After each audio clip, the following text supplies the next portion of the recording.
आगे बढ़ते हैं। हमारे साथ क्वेस्ट इन्वेस्टमेंट के सीआई और पोर्टफोलियो मैनेजर राकेश व्यास जुड़े। Rakesh ji, good afternoon. अब आज जो खबर आई कि टैक्सेशन फ्रंट पर शायद एफआईएस को कुछ राहत दी जाए, अगर वाकई में ऐसा होता है तो क्या ये मार्केट के लिए बड़ा ट्रिगर हो सकता है? गुड आफ्टरनून अनुज जी, और धन्यवाद इस शो पर बुलाने के लिए। बिल्कुल, एक हिसाब से सेंटिमेंटली तो काफी पॉजिटिव होगा ये, अगर ऐसा सरकार ने कदम उठाया तो। क्योंकि अगर आपको याद हो तो ये जो कैपिटल गेन्स टैक्स में जिस हिसाब से बढ़ोतरी की है पिछले कुछ सालों में, उसको लेकर एफआईआई में थोड़ा सा मेरे हिसाब से नेगेटिव रहा है उनके लिए। बट अनुज जी, एक चीज ये भी समझनी पड़ेगी कि अपार्ट फ्रॉम सेंटिमेंटल पॉजिटिव, हमारे कॉर्पोरेट अर्निंग ग्रोथ को थोड़ा और सुधरना होगा। और वहां पर मुझे ऐसा लगता है कि वैल्यूएशन शायद थोड़े अभी ठीक हो गए मार्केट के। बट जो हमारी नॉर्मलाइज अर्निंग ग्रोथ है वो अभी भी हम नहीं टच कर पा रहे हैं, और ऐसा लग रहा है कि अगले एक दो क्वार्टर और थोड़ा प्रेशर रह सकता है, क्योंकि रॉ मटेरियल साइड पे इन्फ्लेशन काफी दिखने वाली है आगे जाने वाले समय में। तो एफआईआई का जो इनफ्लो है उसके लिए मेरे हिसाब से कॉर्पोरेट अर्निंग ग्रोथ ज्यादा बड़ा ट्रिगर रहेगा। ऑफ कोर्स सेंटिमेंटली अगर ऐसा कुछ एक्शन लिया जहां टैक्स का उन्होंने रिबेट दिया गवर्नमेंट ने, तो वो पॉजिटिव। अच्छा राकेश जी, ये तो बात बिल्कुल जग जाहिर है कि इस पूरे वॉर के दौरान जब लार्ज कैप थोड़ा सा स्ट्रगल कर, हालांकि अर्निंग स्पेसिफिक लार्ज कैप में अच्छे मूव थे, मिड कैप और स्मॉल कैप अच्छा चले। आपका क्वेस्ट मल्टी जो है फंड, उसमें भी अगर आप देखें एक मंथ में वो इम्पैक्ट विजिबल है, डेफिनेटली विजिबल है। आपकी इस फंड की बहुत स्ट्रॉन्ग प्रेजेंस है स्मॉल कैप में, अप्रॉक्सीमेटली 40-39% है। लेकिन उसमें भी मैं देख रहा हूँ कि आपका झुकाव जो है वो कंज्यूमर डिस्क्रिशनरी पे बहुत ज़्यादा है, ऑलमोस्ट 30%, 34% वेटेज। इसका कारण और इस लॉजिक को जरा समझाइए हल्का सा, और ये क्या अभी भी डिलीवर करके देंगे? आई मीन अगर मैं आगे के FY27 पे फोकस करूँ तो।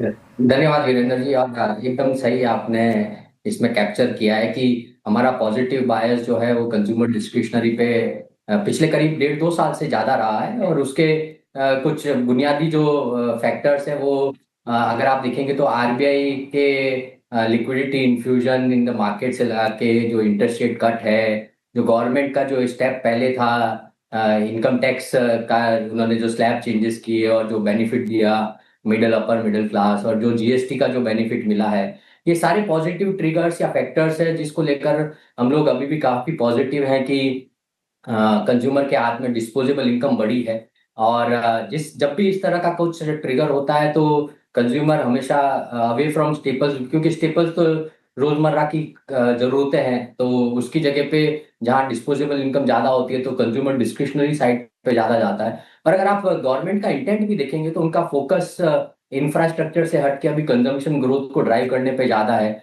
जिससे कि मैन्युफैक्चरिंग सेक्टर को भी इंडिया में बढ़ावा मिलेगा ओवर टाइम। तो इस वजह से हमारा जो ओवरऑल बायस है, जो आप रिटेल देख लीजिए या food delivery quick commerce segment देख लीजिए, ऑटो देख लीजिए, ऑटो एंसिलरी, ये सारे स्पेस में काफी पॉजिटिव रहे हैं हम। स्टेपल्स में मुझे ऐसा लगता है कि ओवरऑल जो ग्रोथ रेट है वो बहुत म्यूटेड है। ऑफ कोर्स अभी जो इन्फ्लेशन आएगी उसकी वजह से प्राइस हाइक्स होंगी, और ओवरऑल रेवेन्यू ग्रोथ जो है वो पिछले 1-2 साल के मुकाबले थोड़ा सा बेहतर हो सकता है। बट वैल्यूएशंस का अभी भी बहुत ज्यादा कंफर्ट नहीं है वहां पर, इसलिए हम लोग थोड़ा कंज्यूमर डिस्क्रिशनरी साइड पे ज्यादा पॉजिटिव रहे हैं। मुझे ऐसा लगता है FY27 में वीरेंद्र जी, जैसा आपने बताया कि ये थीम चल सकती है। मुझे अगर आप पिछले 5-6 साल में देखेंगे तो प्राइवेट कंजम्पशन जो है उसमें ग्रोथ रेट एक्चुअली बहुत ज्यादा स्ट्रांग रही नहीं है।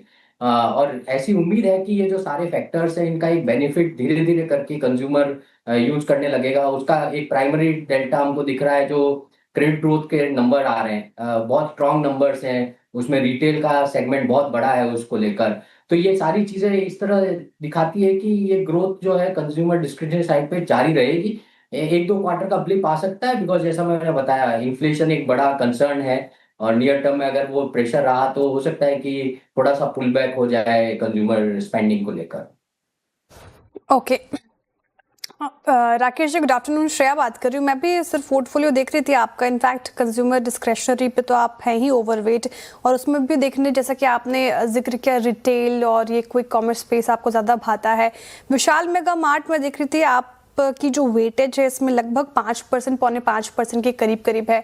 सर ये स्टॉक पता नहीं क्यों नहीं चलता, रिजल्ट भी ठीक ठाक थे, आज भी देखिए 2-2.5% नीचे है। तो रिटेल एज ए स्पेस जबकि अच्छा स्टॉक विशाल मेगा मार्ट जो टियर 2 टियर 3 सिटीज फोकस्ड है, यहाँ पर कब लगता है आपको दिन सुधरेंगे? क्या स्ट्रैटेजी, साथ ही क्या व्यू है आपका रिटेल एज ए स्पेस पर?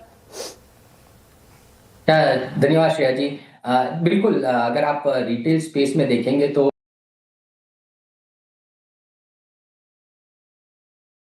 दो सेगमेंट में देख लीजिए इसको। ये लोग बहुत ज्यादा वैल्यू बाई फोकस्ड है और उनका एंट्री प्राइस पॉइंट, उनका मेन स्ट्रेटेजी 4 सिटीज में उनका बड़ा प्रेजेंस है, जहां पर मुझे लगता है कि अभी भी जो अनऑर्गेनाइज से ऑर्गेनाइज की तरफ जो शिफ्ट हो रहा है रिटेल, उसमें वो काफी आगे हैं। कुछ कुछ स्टेट्स या ज्योग्राफीज है जहां पर उनका प्रेजेंस अभी कम है, वहां पर अभी भी नए स्टोर्स लगाने की उनके पास क्षमता है। और जैसा कि आपने बताया, उनकी ग्रोथ रेट जो है वो काफी अच्छी है, 10 से 12% के बीच में उनका एसएसएसजी ग्रोथ है, जो इस एनवायरनमेंट में मेरे हिसाब से काफी सराहनीय है। और अगर उनका स्टोर एडिशंस का ग्रोथ देखेंगे तो पिछले साल में करीब 100 स्टोर उन्होंने ऐड किए हैं, जो कि अपने आप में करीब 15% का ग्रोथ रेट दिखाता है। तो ये सारे फैक्टर्स बड़े पॉजिटिव है। बट जो नियर टर्म में आप जो पूछ रही है श्रेया जी कि स्टॉक क्यों नहीं चल रहा है, इसमें दो इश्यू हो सकते हैं। एक, जैसा मैंने बताया, एक इंक्रीमेंटल कंसर्न है कि अगर यहाँ पर इन्फ्लेशन बहुत ज्यादा बढ़ेगा तो हो सकता है कंज्यूमर जो है वो थोड़ा सा स्पेंडिंग को लेकर कॉशियस हो जाए अगले 1-2 क्वार्टर के लिए। और दूसरा, ऑब्वियसली इस पर्टिकुलर स्टॉक के अंदर जो प्रोमोटर्स हैं, वो ज्यादातर प्राइवेट इक्विटी प्लेयर्स हैं, जिनमें एक हमेशा रिस्क बना रहेगा कि उनकी सप्लाई आती रहेगी। तो ये दो मेन रीजन हो सकते हैं। एक थोड़ा मीडियम टर्म के हिसाब से एक कंसर्न है, बट नियर टर्म शायद एक ओवरऑल इन्फ्लेशन और consumer discretionary spending pull back को लेकर जाता है। ओके, ये ईएमएस स्पेस पे अब आपका क्या व्यू बन रहा है? क्योंकि यहाँ पर कल एक हीरो मिला हमें डिक्सन के रूप में, आज एक्सीडेंट मिला केन्स के रूप में, क्या व्यू रहेगा यहाँ पर आपका? अनुज जी, ईएमएस मेरे हिसाब से एक अच्छा लॉन्ग टर्म स्टोरी है। ऑफ कोर्स डिक्सन उसका एक हिसाब से अगर आप देखेंगे तो फेस है उस सेक्टर को लेकर। और स्टॉक्स जो है वो काफी मेरे हिसाब से फैंसी में थे पिछले कुछ समय तक, बट वैल्यूएशंस काफी करेक्ट हो चुकी है, क्योंकि बहुत सारी कंसर्न्स धीरे धीरे करके आनी शुरू हुई है ग्रोथ को लेकर, वर्किंग कैपिटल वगैरह को लेकर।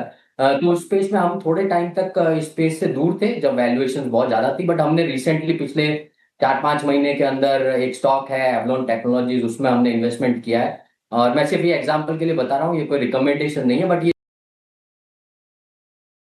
इस स्टॉक में करीब 50% उनका रेवेन्यू यूएस से आता है, जो कि पिछले साल जब टैरिफ सबसे ज्यादा लगा हुआ था तब भी उन्होंने करीब 45% की ओवरऑल ग्रोथ दिखाई है। और अभी भी उनके पास